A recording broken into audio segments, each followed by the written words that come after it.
Buenos días. Si os comparto una consulta como esta, os digo que tenemos una base de datos que tiene información de empleados, de proyectos y de asignaciones de empleados a proyectos, y os pido que ejecutéis una consulta que os devuelva el nombre de los empleados que son jefes de proyecto. ¿Podemos decir si esta consulta es óptima, es eficiente o no? Pues depende, con esta información no podemos decir nada. Esta consulta se podrá ejecutar de forma eficiente o no en función de cómo se almacenen los datos en el disco, es decir, si los datos se almacenan ordenados por el campo responsabilidad, pues quizá se pueda acceder de forma eficiente a los datos. Si no, pues quizá no. También dependerá de si tiene alguna estructura de índice que permita acceder a los datos de forma eficiente. Por lo tanto, dependerá de cómo estén almacenados los datos, de lo que llamamos cómo está hecho el diseño físico de la base de datos, y luego dependerá de cómo se acceda a los datos, es decir, de qué mecanismos utilice la base de datos para acceder a los datos de interés.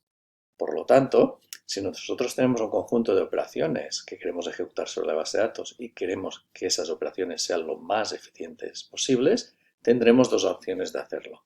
Vía el diseño físico de la base de datos, es decir, indicando cómo queremos que se almacenen físicamente los datos en disco, y luego vía el proceso de optimización de consultas, es decir, ver cómo ejecutan las operaciones la base de datos y ayudarle a que las ejecute de forma más óptima si vemos que no es suficientemente eficiente. ¿De acuerdo?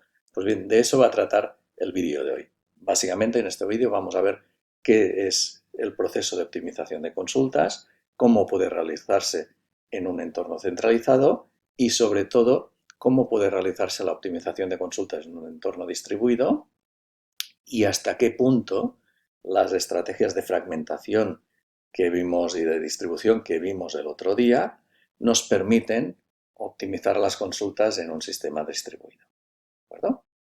Pues vamos allá.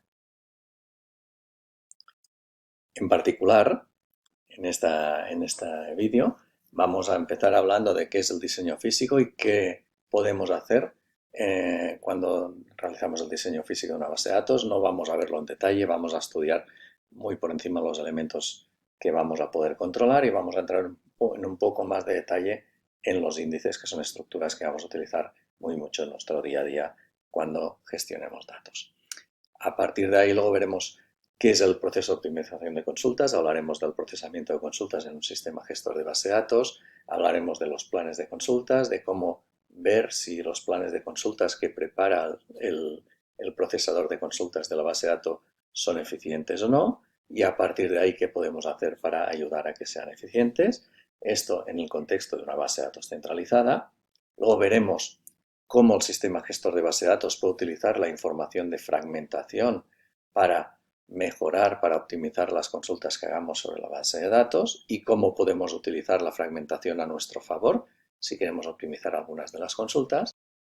Y finalmente veremos hasta qué punto los cambios en nuestra red de ordenadores pueden afectar este proceso de optimización de consultas y hasta qué punto estas consultas deberían adaptarse a los cambios que puedan sufrir y cómo.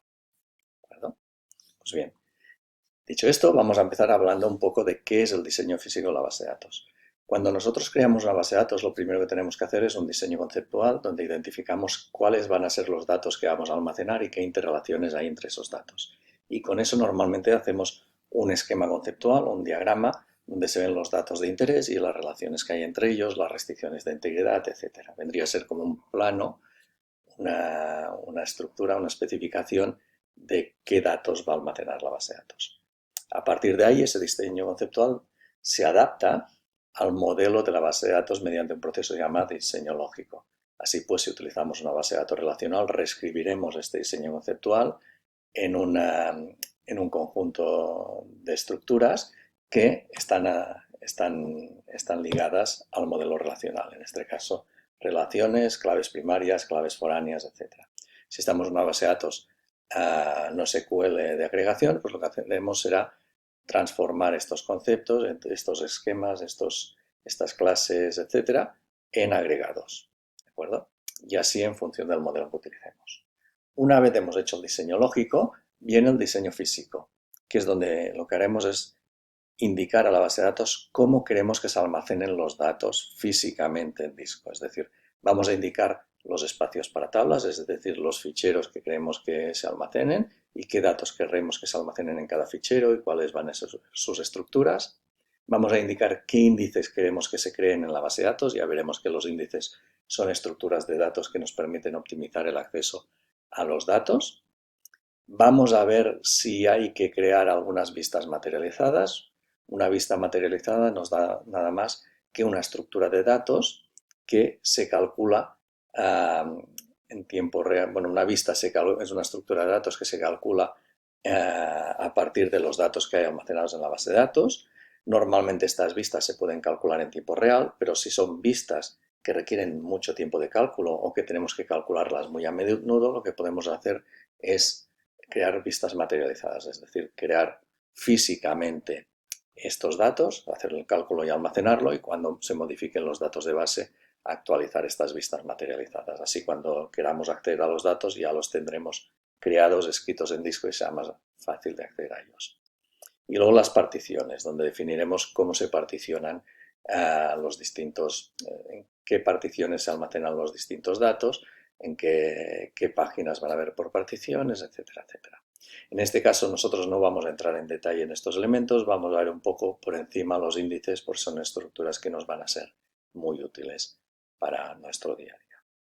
Dicho esto, una vez termina el diseño físico, si tenemos una base de datos distribuida, empieza el diseño de distribución, que es a partir de aquí tenemos que identificar cómo vamos a distribuir los datos, no físicamente en disco, sino en nuestra red de ordenadores. Y aquí hablamos de fragmentación, hablamos de distribución y hablamos de replicación. ¿De acuerdo? En estos aspectos no vamos a entrar porque ya entramos en el pasado, pero sí que veremos luego qué impacto tiene la fragmentación, la distribución y la replicación a la hora de ejecutar consultas de una base de datos. Pues bien, dicho esto, supongamos que tenemos este fragmento base de datos con datos del empleado. Para cada empleado tenemos su número de empleado, nombre, título, años de antigüedad en la empresa y salario. Y queremos obtener el nombre de los empleados ordenados por antigüedad. Los más antiguos primero y los menos antiguos después. Aquí nos queremos preguntar, como esta es una consulta que vamos a ejecutar muy a menudo, ¿qué podemos hacer para optimizar esta consulta? Pues bien, si nosotros almacenamos los datos en disco a medida que vayan llegando, pues esta consulta no va a ser eficiente. Pero si nosotros lo que hacemos es, cuando definimos el diseño físico, indicar que la tabla empleados, que los datos de empleados se van a tener que guardar ordenados físicamente en disco, pues nosotros podemos ordenarlos, por ejemplo, de forma descendiente. Así, cuando haya una inserción de un nuevo empleado, como no hay muchas, pues se insertará ordenado, tendrá un coste un poco mayor que si se insertará desordenado, pero bueno, como la inserción de empleados no es muy frecuente, tendrá un coste bajo y en cambio todas las consultas que hagamos a partir de ahora de este tipo serán muy eficientes, porque como ya están ordenados los discos, los datos los podremos acceder de forma muy eficiente. ¿De acuerdo? Pues es una manera que podemos utilizar el diseño físico para optimizar nuestras consultas. ¿De acuerdo? Ahora bien, tenemos los datos ordenados por seniority, por tanto, el acceso es muy rápido. ¿Qué pasaría si ahora nos dicen que queremos también optimizar esta consulta, que es una consulta que se va a realizar muchas veces en la base de datos? Aquí requerimos que los datos estén ordenados por salario. No podemos tener los datos ordenados por un atributo en un lado y por salario en el otro. ¿De acuerdo? Podríamos replicar la tabla en dos, pero no tendría mucho sentido. Para tener en cuenta esta nueva necesidad y crear una estructura que nos permita tanto devolver esta consulta como esta de forma óptima, podemos utilizar los índices. ¿De acuerdo? Los índices no son más que estructuras de datos que nos permiten mejorar el tiempo de respuesta de las consultas sobre los datos de una tabla o de un conjunto de datos, de registros. De índices hay muchos. Hay índices de tipo bitmap, de tipo árbol, normalmente el árbol B+, índices de hash, índices inversos, índices textuales, geográficos, etc. Hay muchos.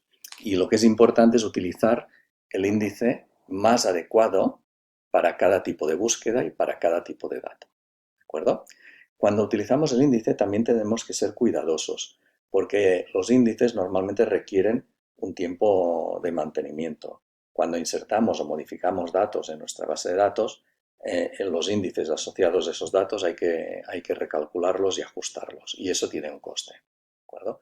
Por tanto, siempre que creamos un índice en la base de datos, vamos a tener que decidir hasta qué punto el índice es necesario, cuánto nos va a penalizar en cuanto a las inserciones, modificaciones y borrados, y cuánto nos va a optimizar en cuanto a las consultas. Y en función de eso vamos a decidir qué hacer. ¿De acuerdo? Dicho esto, podemos ver mediante ejemplos los distintos índices que nos vamos a encontrar en nuestro día a día. ¿De acuerdo?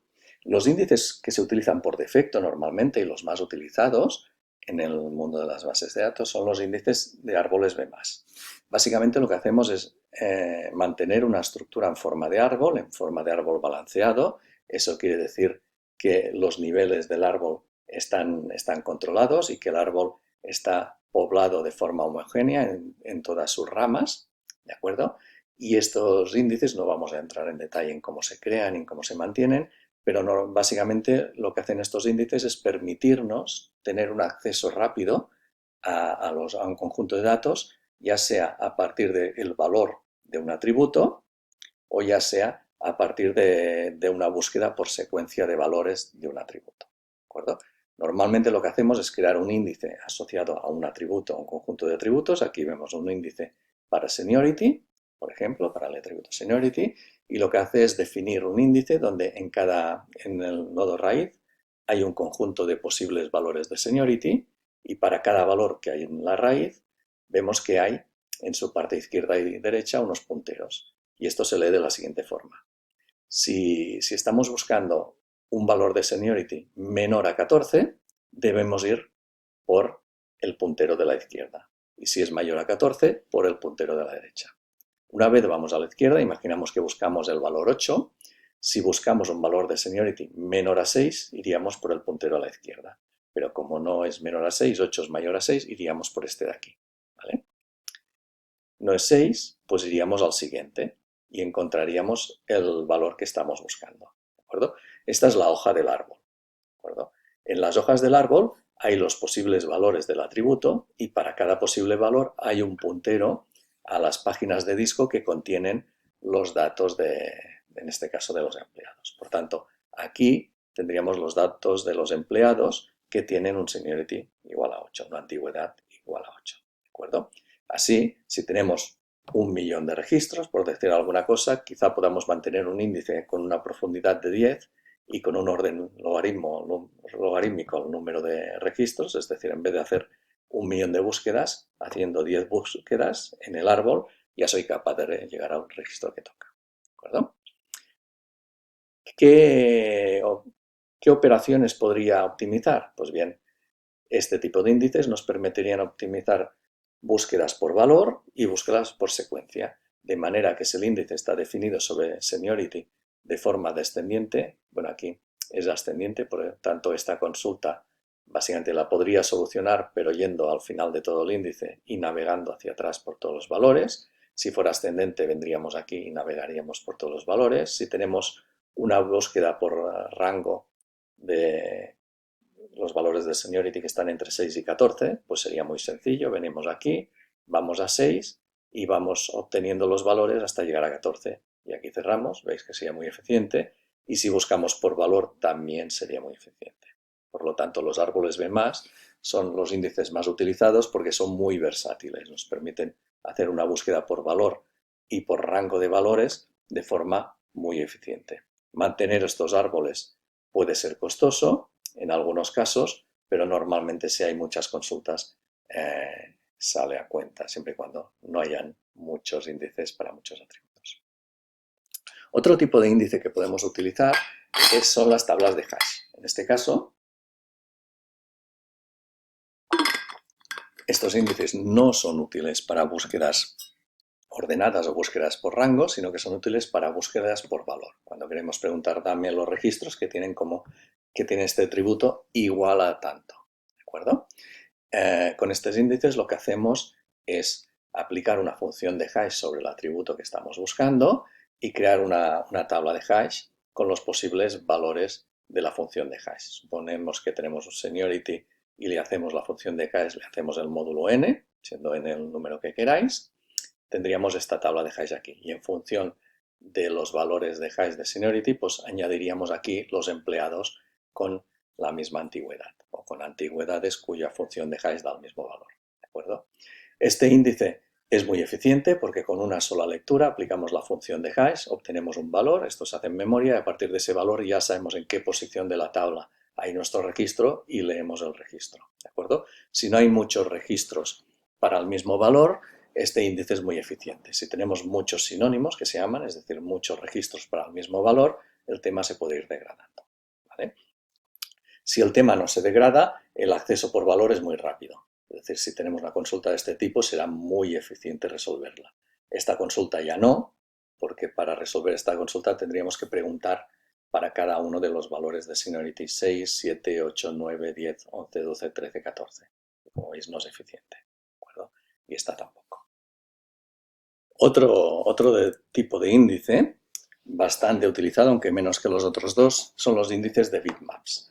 Estos índices son muy eficientes cuando tenemos conjuntos de atributos que tienen un conjunto de valores limitado. Por ejemplo, imaginar una tabla, un conjunto de datos de este tipo, donde tenemos para cada empleado información sobre si tiene vehículo propio, cuyos únicos valores son sí o no, y de la zona de, supongamos que estamos en Cataluña, la zona de Cataluña, la provincia donde trabaja, que puede ser Barcelona, Girona, Lleida y Tarragona. ¿De acuerdo? Podríamos guardar en disco los valores si no, y Barcelona, Lleida, Girona y Tarragona, pero eso es muy costoso. Como tenemos un conjunto de valores determinados, lo que podemos hacer es crear un índice donde en ese índice guardamos para cada registro 1, 2, 3, 4, 5 y 6 bits de valores, es decir, menos de un byte.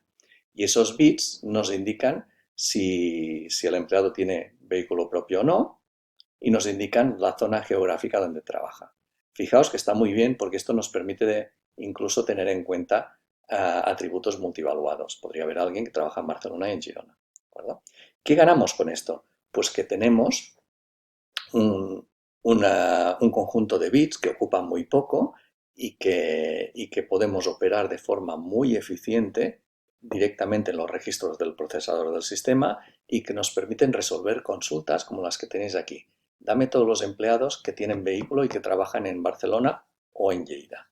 Hacer esta consulta, resolverla sería súper eficiente porque solo tenemos que hacer un AND del bit de vehículo propio y de los bits de Barcelona y Lleida. Entonces, si hacemos un AND esta con un OR de estos dos bits, pues tendríamos el resultado. Y trabajando con 3 bits por cada uno de los registros, tendríamos el resultado de qué registros son los más útiles. ¿De acuerdo? No todos los sistemas gestores de base de datos soportan estos tipos de índices, pero los que lo soportan pueden trabajar de forma muy eficiente. Otro tipo de índices que antes no eran tan comunes, pero en las últimas décadas sí que lo han sido, son los índices de texto. Ahora es muy común encontrarnos campos de la base de datos donde tengamos texto escrito. No el nombre de una persona, sino parágrafos enteros. ¿De acuerdo? Es muy práctico hacer búsquedas como, por ejemplo, darme todos los registros que tengan en el texto esta palabra o que tengan en el texto esta palabra o esta base de esta palabra, por ejemplo, en masculino, en singular, podemos buscar verbos en infinitivo, etc. Para hacer este tipo de indexación, lo que se hace normalmente es generar lo que se llama índices invertidos. Se cogen los textos que hay en cada uno de los registros, se hace un proceso de parseo de esos textos, se obtienen las palabras que hay en esos textos, normalmente se eliminan las palabras irrelevantes, lo que se llama stop words, se mantienen las palabras, normalmente también se intenta buscar la raíz morfológica de las palabras, si tenemos casa, casas, pues quizás se mantiene casa en singular, para que sea más eficiente y de más margen la búsqueda. Y una vez tenemos la lista de palabras y le quitamos las stop words, creamos un índice donde tengamos para cada palabra una entrada y una lista de los documentos, es decir, en los registros donde esa palabra existe. ¿De acuerdo? Esto nos permite hacer búsquedas muy potentes, como por ejemplo, dame los empleados cuyo currículum contenga las palabras Python y Advanced o Programming Skills. ¿De acuerdo? Hacer esto es muy eficiente y si tuviéramos que buscar dentro de las cadenas de texto, pues tendríamos problemas. Además que este tipo de índices normalmente tienen diccionarios detrás y nos permiten buscar cosas como buscar por verbos, buscar por singulares, etc. Y resultan muy eficientes. Otro tipo de índices que normalmente son bastante olvidados, pero que no debemos olvidar, son los índices geográficos. ¿De acuerdo? Cada vez más, los datos que tenemos en la base de datos nos permiten representar información geográfica, ya sea mediante puntos dentro de un mapa o ya sea mediante áreas en una zona geográfica. En función de si tenemos puntos o áreas representados en la base de datos, será interesante utilizar índices que nos permitan buscar un punto dentro de un espacio o un área dentro de un espacio.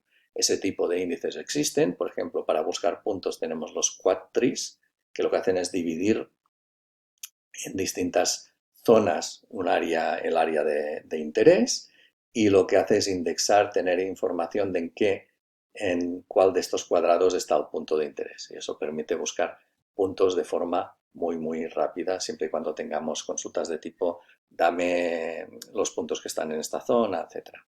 Y luego si lo que tenemos son áreas y queremos saber si las áreas se superponen, si no está incluida en la otra, etc., hay otro tipo de índices que es muy práctico, se llaman R-trees, que lo que hace es ir haciendo bounding boxes de los distintos elementos geográficos que hay en el mapa en función de cercanía y contacto, y eso permite definir un árbol que nos permite identificar los elementos relacionados de forma muy eficiente. ¿De acuerdo? Estos son los índices básicos que hemos comentado. Hay muchos más, pero con estos ya tenemos una visión un poco general de lo que nos podemos encontrar y de lo que podemos utilizar para mejorar la eficiencia de nuestras consultas. ¿De acuerdo?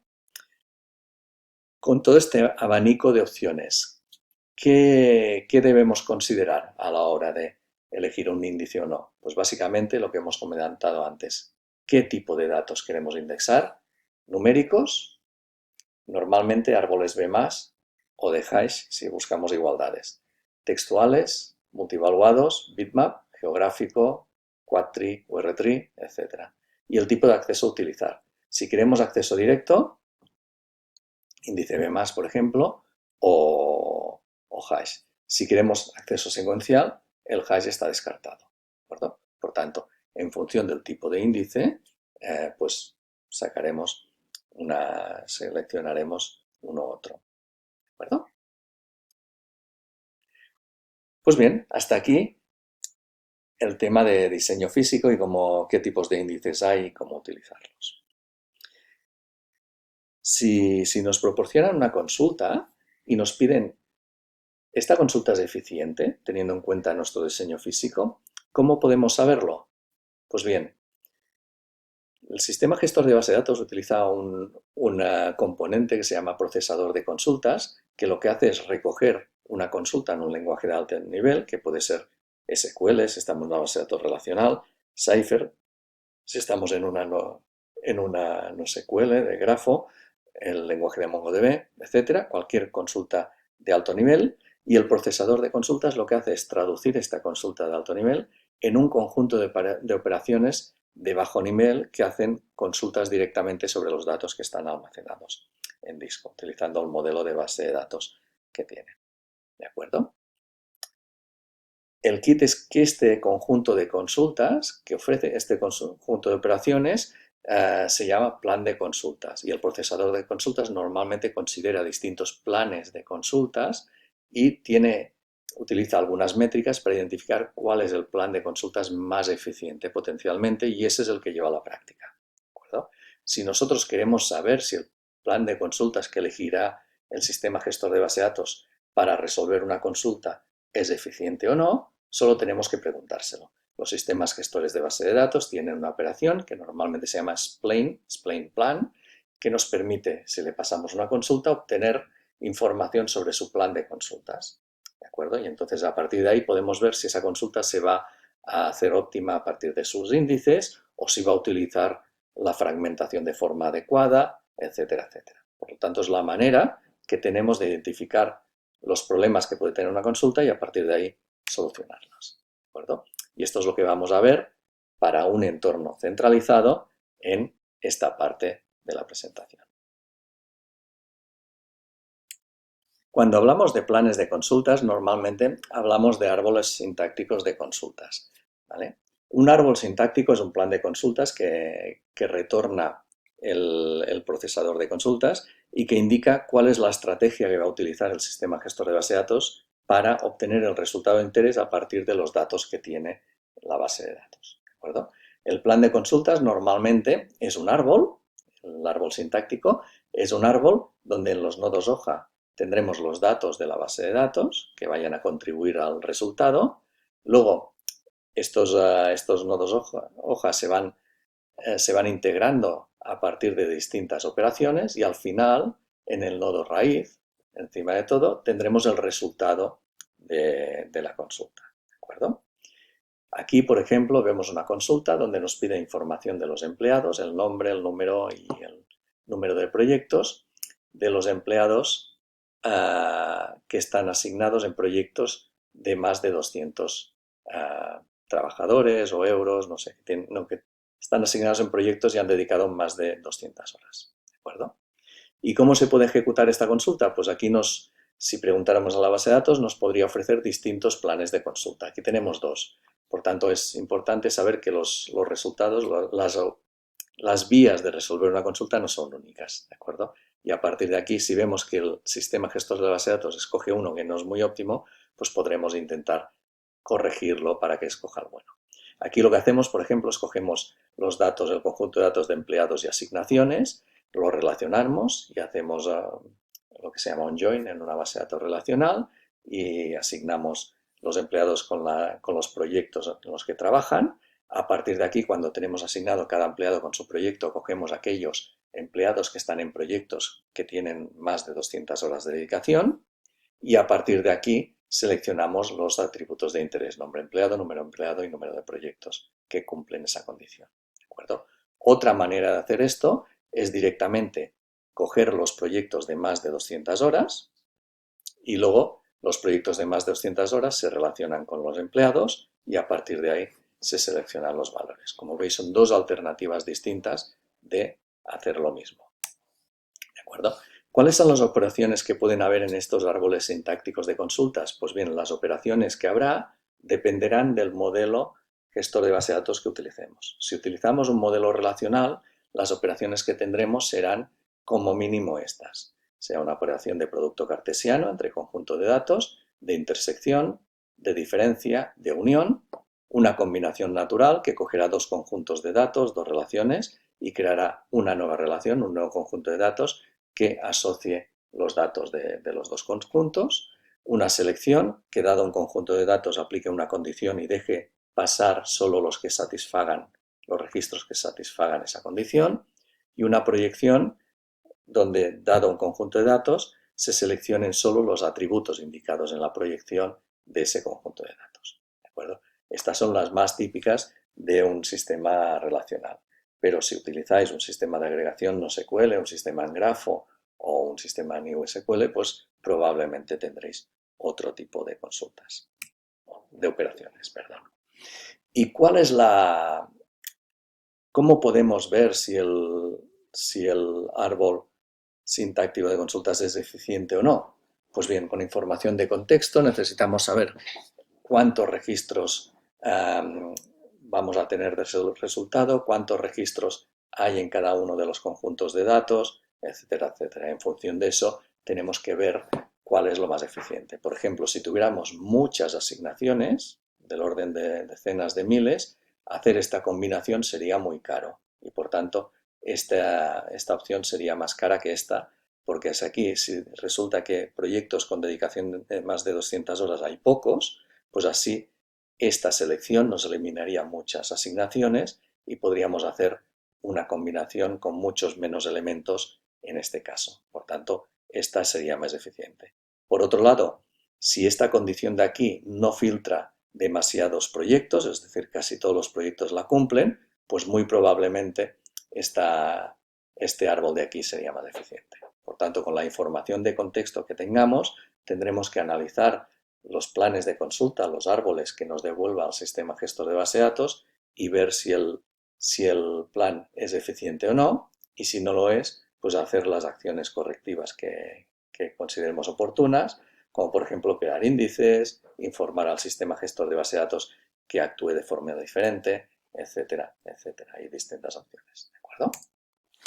Bien, a nivel de base de datos centralizadas no vamos a entrar más en detalle y lo que vamos a ver ahora es hasta qué punto las bases de datos distribuidas, es decir, la fragmentación y la distribución de datos, pueden impactar en la optimización de consultas. Y eso nos servirá para entender mejor cómo debemos fragmentar y distribuir los datos para mejorar la eficiencia de las consultas de nuestra base. Bien, supongamos que tenemos este plan de consulta que veis aquí, que básicamente nos responde la pregunta que habíamos dicho antes. Dame todos los nombres de los empleados que han sido jefes de proyecto, ¿de acuerdo? Y que parece una consulta eficiente en un entorno centralizado. La pregunta es, ¿este plan de consulta sería eficiente en un entorno distribuido? Pues bien, depende. Depende de dónde estén almacenados estos empleados y estas asignaciones entre empleados y proyectos y dónde se ejecuten estas operaciones de aquí. Vamos a verlo con algunos ejemplos. Suponer que tenemos los empleados y las asignaciones fragmentadas de forma horizontal, tales que los empleados con número empleado menor a 3 están en el nodo 1, con número empleado mayor a 3 en el nodo 2, y las asignaciones de los empleados con número menor a 3 en el 3 y mayor a 3 en el 4. ¿De acuerdo? Si tenemos este esquema de fragmentación, una posible opción de ejecutar esta consulta sería coger los datos de empleados y asignaciones, mover estos datos a un nuevo nodo y ejecutar la consulta en ese nuevo nodo y devolver la consulta al usuario final. ¿De acuerdo? Esta será una opción. Vamos a ver si esa opción es eficiente o no. En este caso, el problema de optimización de consultas, a la hora de calcular el coste de una operación, no solo tendrá en cuenta el coste de ejecución de CPU y el coste de operaciones de entradas y salidas, que normalmente en un entorno centralizado es el acceso a memoria, a la caché o a disco, sino que aquí también habrá el coste de transferir datos de un nodo u otro. Y este coste en bases de datos distribuidas, va a ser el más elevado de todos, porque enviar datos de uno a otro es costoso. Dicho esto, vamos a ver cuál sería el coste estimado de ejecutar la consulta, tal como hemos dicho, de forma que enviamos todos los datos a un nodo y ese nodo es el que se encarga de hacer el cálculo, la resolución de la consulta. ¿De acuerdo? Vamos a suponer que hay 400 empleados y 1000 asignaciones entre empleado y proyecto, que hay 20 managers solo y que acceder a un dato cuesta una unidad de tiempo y que transferir un registro de un nodo a otro cuesta 10 unidades de tiempo. ¿De acuerdo? Si tenemos en cuenta esta información, pues ya podemos calcular más o menos qué nos costaría ejecutar esta consulta. Como hemos dicho, lo que haremos será mover todos los datos a un nodo y ahí ejecutar la consulta. Bien, para hacer esto, lo que tendríamos que hacer es mover las 500 asignaciones que hay aquí al nodo 5, las 200 que hay aquí al nodo 5, las 500 de aquí y las 200 de aquí. Esto serían 500 más 200, estas de aquí, por 10 unidades de tiempo que cuesta enviar los datos aquí, y lo mismo para estas de aquí.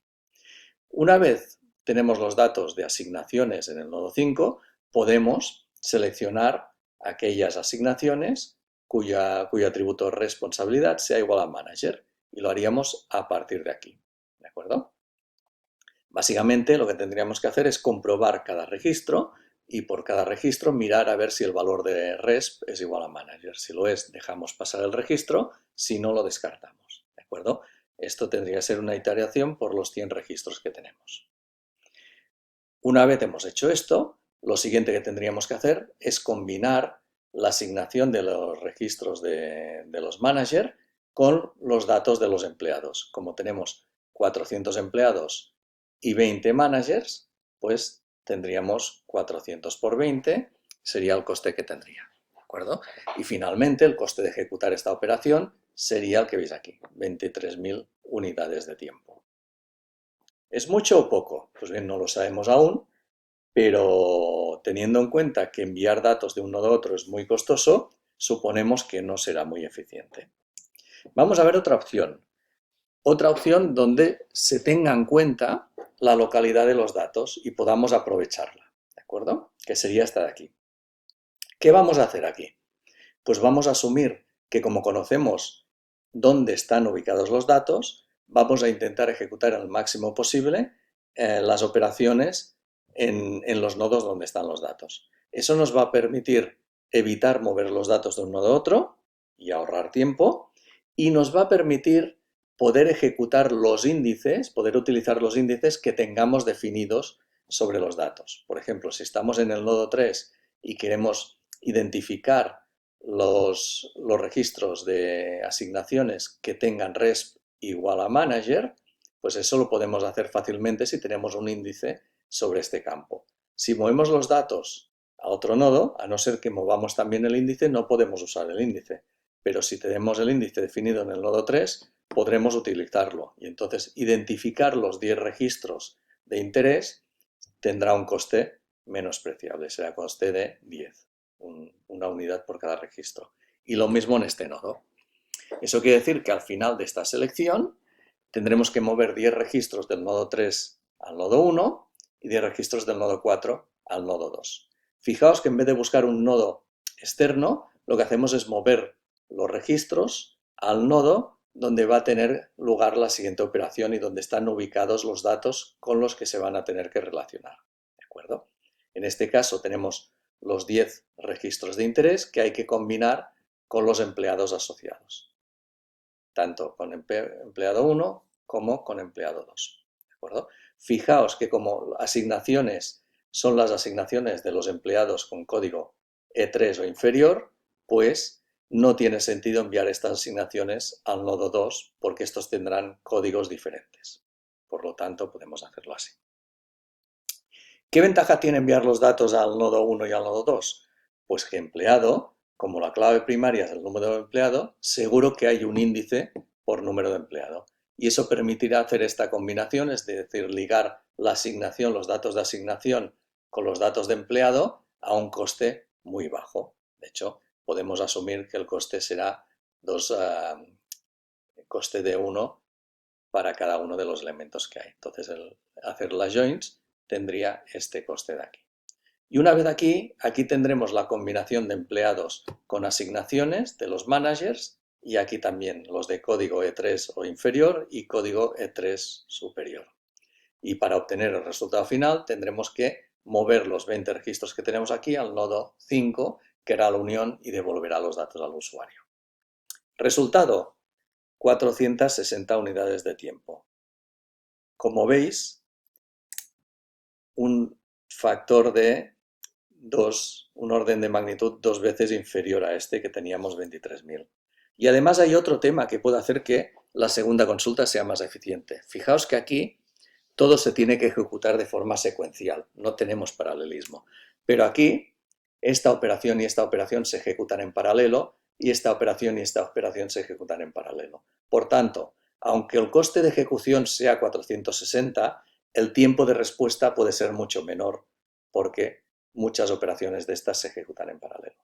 Por lo tanto, queda claro que es altamente importante tener en cuenta los fragmentos que hemos creado y la ubicación donde están los mismos para la resolución de las consultas.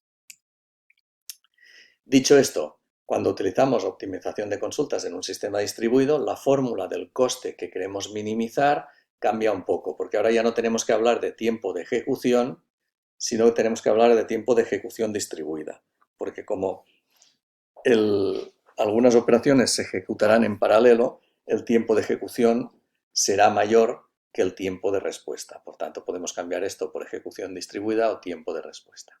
¿Vale? Bueno, pues dicho esto, vamos a ver qué hacen los sistemas gestores de base de datos distribuidos para optimizar las consultas en función del esquema de fragmentación que utilicemos. ¿De acuerdo?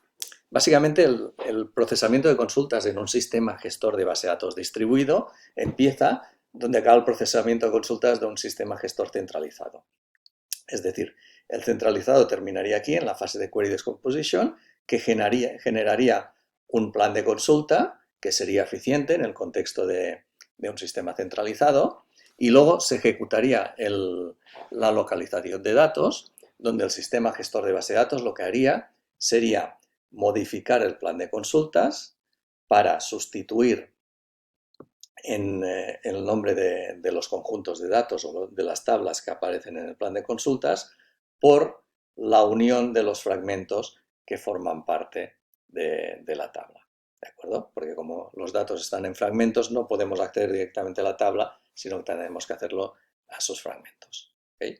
Esta operación se puede realizar de forma centralizada, distribuida e híbrida, como vimos en el tema de consistencia, y comentar que el coste de transmisión de datos debe tenerse muy en cuenta si estamos en bases de datos distribuidas. Pero si estamos en bases de datos paralelas, tipo las bases de datos como SAP HANA, que están en un clúster dedicado y con una muy alta velocidad, ahí el tiempo de transmisión es bajo y puede obviarse y nos centraríamos más en los aspectos de tiempo de respuesta. ¿De acuerdo? Pues bien, la fase de localización de datos, como hemos dicho, lo que hace es coger el plan de consultas centralizado y donde aparecen las tablas, pues sustituimos esas tablas o relaciones con la unión de sus fragmentos. ¿De acuerdo? Evidentemente, eso no es eficiente, porque hay algunos fragmentos que no van a ser relevantes para la consulta y que podemos descartar. Y eso es lo que vamos a hacer en esta fase de localización de datos para optimizar la consulta. ¿De acuerdo? ¿Y cómo se optimizará? Pues bien, se optimizará en función del tipo de fragmento que hayamos utilizado y del tipo de operación que estemos realizando. Vamos a empezar a ver qué optimizaciones se pueden realizar cuando tenemos fragmentación horizontal. ¿De acuerdo? Básicamente las optimizaciones que se realizan se llaman reducciones. Y las reducciones lo que hacen es eliminar partes del árbol de consultas que no son relevantes o que no aportan información a la consulta en general. ¿De acuerdo? Por tanto, las optimizaciones que tendremos serán identificar elementos irrelevantes y reducirlos, eliminarlos del plan de consultas. ¿Qué tipos de reducciones podemos hacer en la fragmentación horizontal? Pues dos. Una primera, eliminando selecciones tales que en función del fragmento tengan un resultado vacío. Ahora veremos como un ejemplo a qué nos referimos. Y la otra, esa es la reducción de selección, y otra llamada reducción de combinación, que lo que nos permitirá será eliminar joins, es decir, combinaciones innecesarias entre fragmentos que no tienen valores en común. ¿Recordáis antes que hemos visto que teníamos empleado 1 y asignación 1 y empleado 2 y asignación 2? Y hemos hecho el join de empleado 1 y asignación 1 y no hemos hecho el join de empleado 1 y asignación 2 porque no tenían valores en común. Pues eso sería una reducción de combinación. ¿De acuerdo? Eso nos permite reducir el número de combinaciones a realizar, nos permite aumentar el paralelismo, pero no siempre es posible ni conveniente. Ya veremos ejemplos y veremos que en algunos casos no es conveniente. Dicho esto, reducción de selección. Hemos dicho que el objetivo de la reducción de selección es identificar fragmentos que no vayan a aportar datos a la consulta y eliminarlos. Por ejemplo, suponed el esquema de fragmentación que hemos comentado antes. Tenemos una tabla de empleados con 3 fragmentos horizontales. El primero tiene los empleados con código E3 o inferior, el segundo los empleados con código que van desde E3 a E6 y el tercero empleados con códigos que son superiores a E6. ¿De acuerdo? Si tenemos el plan de consultas original para esta consulta, seguro que era algo parecido como empleado en la hoja y luego se hace la selección. Al transformar este plan de consultas en el esquema fragmentado, se cambia la tabla empleado por la unión de los 3 fragmentos horizontales. La pregunta aquí es, nosotros queremos seleccionar los empleados cuyo número sea igual a 5. ¿El fragmento 1 tendrá algún empleado con eno igual a 5, la respuesta es no. Por lo tanto, este nodo de aquí, este fragmento, no va a aportar nada a la relación y puede eliminarse. El empleado 3, el fragmento 3, ¿va a aportar algún registro de interés a la consulta que estamos realizando? No, porque todos sus valores serán de eno superior a 6. ¿De acuerdo? Por lo tanto, el único fragmento que puede aportar registros para esta consulta es el de empleado 2. Por ello, podríamos en este caso hacer una reducción y convertir este árbol de consultas en este de aquí, que como veis es mucho más eficiente. ¿De acuerdo? De hecho, si tuviéramos que mover datos de un sitio a otro, nos hubiéramos ahorrado de un plumazo mover un montón de datos entre nodos.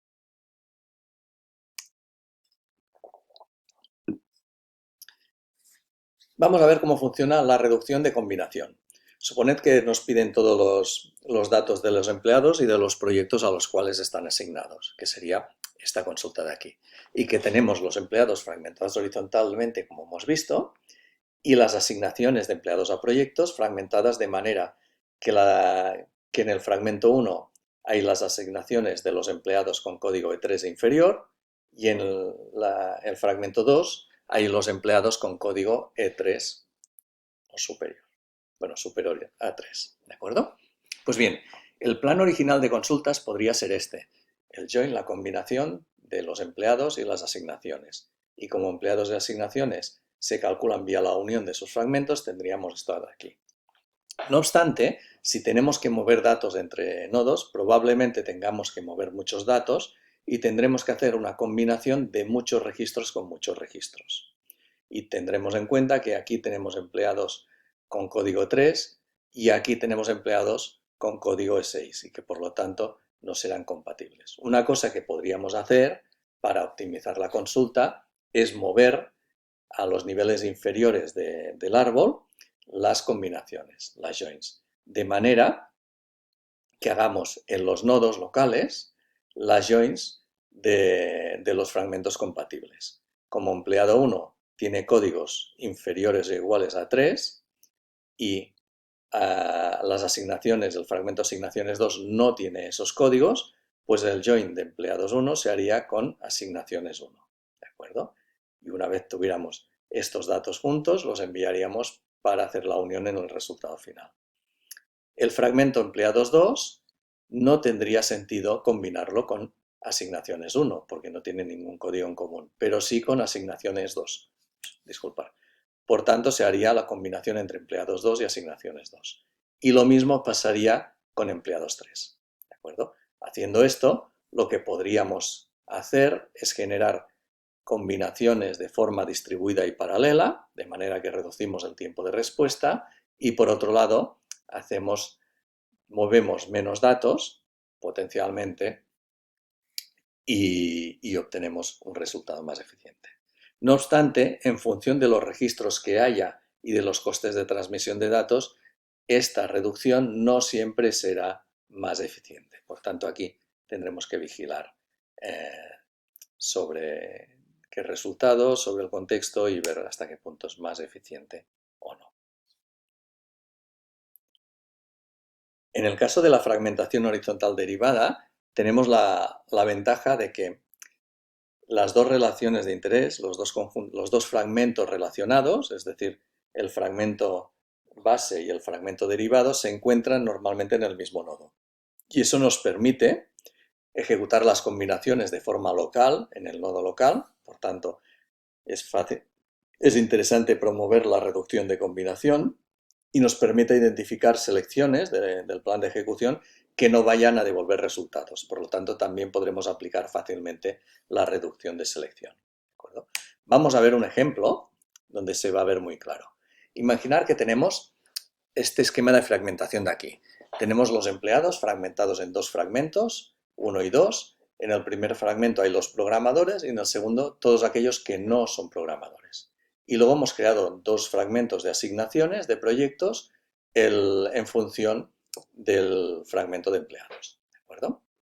Dicho esto, si tenemos una consulta que nos pide todos los datos y los proyectos asociados de los empleados que tienen como carrera ingeniería mecánica, pues podríamos resolverlo con este plan de consultas que veis aquí. ¿De acuerdo? Se cogen los datos de las asignaciones, los datos de empleados, se seleccionan solo los empleados que tienen ingeniería mecánica y luego se hace la combinación de los mismos.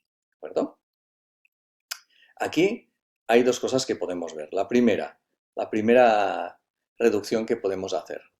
Podemos ver que una reducción de selección sería en este caso, que esta selección de aquí, los empleados que tengan el título de ingeniería mecánica, fijaos que va a afectar solo a empleado 2, porque empleado 1 tienen el título de programador. Por tanto, los empleados de este segmento de aquí, de este fragmento de aquí, no van a poder ser seleccionados en esta selección. Por lo tanto, podemos aplicar una reducción de selección, cargarnos en 1 aquí y simplificar el árbol con este árbol de consultas que veis aquí, que de momento ya es más simple que el otro. Una vez aquí, lo que podríamos hacer es promover una reducción de combinación. Es decir, en vez de hacer la unión de asignaciones y hacer la combinación en otro de los nodos, lo que podríamos hacer es hacer la combinación a nivel local de cada tabla de empleados con su equivalente tabla de asignaciones, fragmento de asignaciones. Y así podríamos propagar las combinaciones hacia abajo el árbol y tendríamos lo que veis aquí. Por un lado, podríamos hacer, como solo tenemos empleado 2, haríamos la combinación de asignación 1 con empleado 2, solo los que sean mecánico-ingeniero, y luego tendríamos la combinación de asignación 2 con empleado 2. Y esto nos permitiría luego, haciendo la unión, obtener el resultado. ¿De acuerdo? ¿Qué otra cosa veis aquí? Pues básicamente, empleado 2 y asignación 2 no tenemos por qué hacer la join porque tienen valores totalmente incompatibles. No hay ningún empleado 2 que esté relacionado con los registros de asignación 2. Con los registros de asignación 1, perdón. Ya por definición. Por lo tanto, esta rama que veis aquí no va a producir ningún resultado y puede acabar eliminándose. Y finalmente podríamos obtener el árbol final de consultas, que como podéis ver no tiene nada que ver con el original, que es mucho más simple y seguro que se ejecuta de forma mucho más eficiente. ¿De acuerdo? ¿Y qué tipo de reducción podemos aplicar en la fragmentación vertical? Pues bien, recrear una relación que hemos fragmentado verticalmente implica hacer la combinación, el join entre los distintos fragmentos. ¿De acuerdo? Si los atributos de un fragmento vertical no son necesarios para la consulta final, pues lo que podemos hacer es descartar ese fragmento en el plan de consultas y así nos ahorraremos de hacer un join y por lo tanto tendremos un sistema mucho más eficiente. Vamos a ver un ejemplo. Imaginaos que tenemos una consulta como esta, select nombre de empleado de empleados, queremos tener el nombre de todos los empleados. E imaginar que hemos fragmentado verticalmente los empleados mediante este esquema de aquí. El fragmento 1 tiene el nombre de los empleados y el fragmento 2 el título de los empleados. Evidentemente esta consulta se puede definir por esta consulta que veis aquí. Pero bien sabéis que empleado 2 no tiene el atributo name, por lo tanto no hace falta hacer la join del empleado 2 con empleado 1. Por tanto podemos eliminar este nodo de aquí y simplificaríamos la consulta a simplemente cogemos los datos del fragmento empleado 1 y seleccionamos el atributo name. ¿De acuerdo? Como veis, bastante simple. Y estas son las optimizaciones que se pueden hacer teniendo en cuenta el esquema de fragmentación de la base de datos. Una vez hechas estas optimizaciones es cuando se tiene en cuenta la ubicación de los fragmentos en la base de datos, ¿de acuerdo? Mediante el proceso de optimización distribuida. En este caso, para mejorar las queries que hemos visto anteriormente y que hemos reducido con la información de los fragmentos, utilizaremos información de la distribución de datos, es decir, qué fragmentos hay, dónde están ubicados, cuál es el tamaño de las tablas, las relaciones, cuál es el tamaño de los fragmentos, información sobre la red, información sobre la selectividad de los atributos que aparecen en las consultas, información sobre la frecuencia de algunos atributos, histogramas de atributos, etc. Hay mucha información que se puede utilizar aquí. De hecho, encontrar la consulta óptima en función de los datos de distribución también está demostrado que es un problema NP difícil y por lo tanto no resoluble en tiempo polinómico. Y normalmente lo que se hace es utilizar distintas estrategias de simplificación heurísticas que básicamente consisten en reordenar las operaciones de combinación que vayamos a utilizar e incorporar un tipo de operación que se llaman semi-joins, ¿de acuerdo? Ahora las veremos en más detalle. Bien, suponed que tenemos este esquema de fragmentación aquí. Aquí en vez de utilizar fragmentos, asumiremos que las tablas están distribuidas sin fragmentar entre distintos nodos por simplificación. Tenemos la tabla de proyectos en el nodo 1, asignaciones en el nodo 3 y empleados en el nodo 3. Y suponed que nos piden hacer la combinación de proyectos, asignaciones, empleados. Es decir, queremos tener información de los empleados y para cada empleado todos los proyectos donde están y toda la información de los proyectos. ¿Cuántas maneras posibles hay de ejecutar esta consulta? Pues muchas. De hecho, una posible solución es enviar los datos de empleados a nodos, a nodo 2, de proyectos a nodo 2, y como las asignaciones ya están en el nodo 2, pues una vez ahí haciendo el join. Otra opción sería enviar los datos de empleados y asignaciones al nodo 1, que es donde están los datos de proyectos, y una vez ahí hacer el join. La otra es enviar proyectos y asignaciones al nodo 3, que es donde hay empleados, y ahí hacer el join. Otras son soluciones intermedias, por ejemplo, enviar los datos de empleados al nodo 2, que es donde están las asignaciones, hacer una primera join con las asignaciones, el resultado se enviaría al nodo 1 y ahí se haría la join con proyectos. Se podría hacer lo mismo enviando los proyectos al nodo 2 y luego el resultado enviarlo al nodo 3 para hacer la join final con empleados. Y a partir de aquí podéis buscar todas las combinaciones posibles. Como podéis ver, hay bastantes alternativas y aquí la pregunta es ¿cuál es la mejor solución? ¿Verdad? Pues bien, aquí depende. Normalmente el heurístico que se utiliza es que es en función de los datos que vayamos a mover. Por ejemplo, si el tamaño, si el número de registros de R es menor que el número de registros de S, pues entonces movemos los registros de R a S porque hay menos. Y si S tiene menos registros que R, pues movemos los registros de S a R. A veces se tiene en cuenta los números de registros, a veces se tiene en cuenta la selectividad de las combinaciones para ver también dónde mover para reducir el número de elementos que vayamos a tener. ¿De acuerdo? Bien, esta es una opción. La otra opción es el uso de semi-joins. ¿De acuerdo? Las semi-joins son operaciones que nos permiten combinar dos tablas y lo que hace es, dada una tabla y otra, pues si hacemos la semi-join de la primera tabla con la segunda, lo que hacemos es seleccionar los registros de la primera tabla que están relacionados con la segunda tabla. ¿De acuerdo? Podemos sustituir las operaciones de join que tengamos en un plan de consultas utilizando estas equivalencias que veis aquí. Por lo tanto, podremos hacer distintas simplificaciones de las operaciones y representarlas utilizando semi-joins y en función de la magnitud de estos registros, pues eso nos podrá llevar a tener consultas mucho más eficientes, ¿no? Bien, vamos a ver un ejemplo. Suponer que tenemos esta distribución que vemos aquí, asignaciones en el nodo 1 y empleados en el nodo 2. Suponer que queremos hacer la join entre asignaciones y empleados. Aquí tenemos dos opciones. La primera opción es mover las asignaciones al nodo 2 y hacer la join entre estas dos.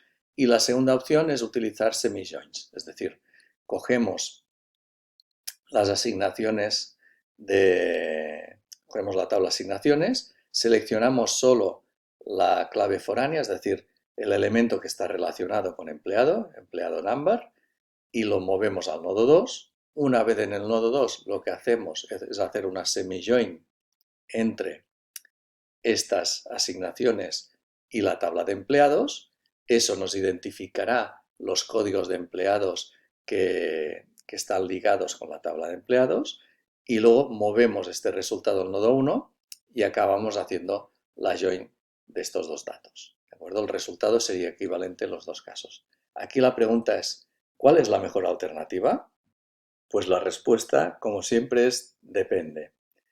Fijaos que aquí el coste más alto normalmente está en la transmisión de datos y aquí hemos transmitido todos los datos de asignación.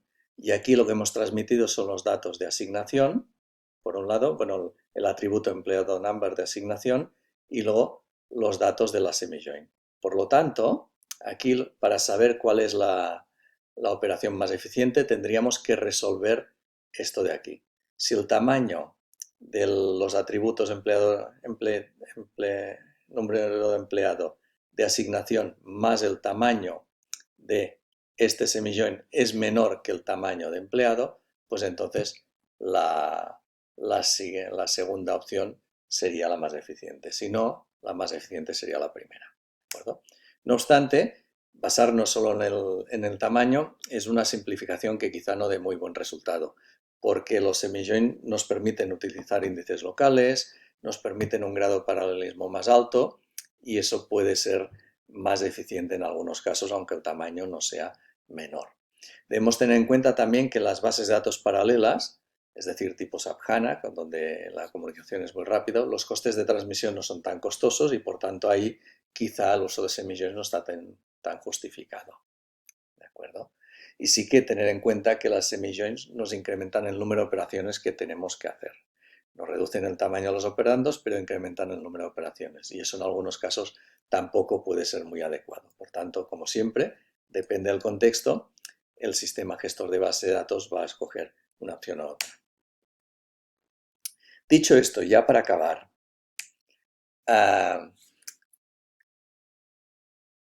los planes de consulta que hemos comentado hasta ahora son eficientes y se adaptan a las necesidades y las características de fragmentación y de distribución de la base de datos. No obstante, para que los planes de consulta sean realmente eficientes, estos planes de consulta deben ser adaptables. Es decir, cuando hay un plan de consulta como este, nos podemos encontrar en situaciones donde, por ejemplo, los nodos donde está la tabla asignaciones, por decir un ejemplo, este nodo esté caído y vaya muy lento. Si tenemos este plan de consultas de aquí, y este nodo va muy lento o está caído, toda la consulta quedará bloqueada hasta que este nodo no esté disponible. No obstante, esta consulta se podría reescribir si nosotros identificamos, el sistema gestor de base de datos identifica que este nodo está caído, pues el plan de consultas se podría reescribir para empezar a trabajar en estas combinaciones y más adelante, cuando el nodo ya esté operativo de nuevo, hacer la combinación que toque y terminar así. Por tanto, en algunos sistemas gestores de base de datos es posible que el sistema se adapte a las necesidades y a las características cambiantes de la red de ordenadores. ¿De acuerdo? Por lo tanto, si tenemos un sistema de estos y se adapta y tenemos una red que vaya a poder cambiar de forma dinámica, pues es un aspecto a considerar y a tener en cuenta para la promoción de la eficiencia de la base de datos. ¿De acuerdo? Y básicamente esto es lo que queríamos explicar hoy. Dar una pequeña pincelada de optimización, es decir, de cómo podemos identificar que las consultas que hacemos en nuestra base de datos son eficientes. Hemos dicho que para ello hay distintas etapas. Una etapa es hacer un diseño físico que nos promueva la eficiencia, eso quiere decir indicar cómo se almacenan los datos en disco, si es ordenado o no, indicar qué índices vamos a utilizar y para qué tipos de datos. Hemos visto algunos ejemplos.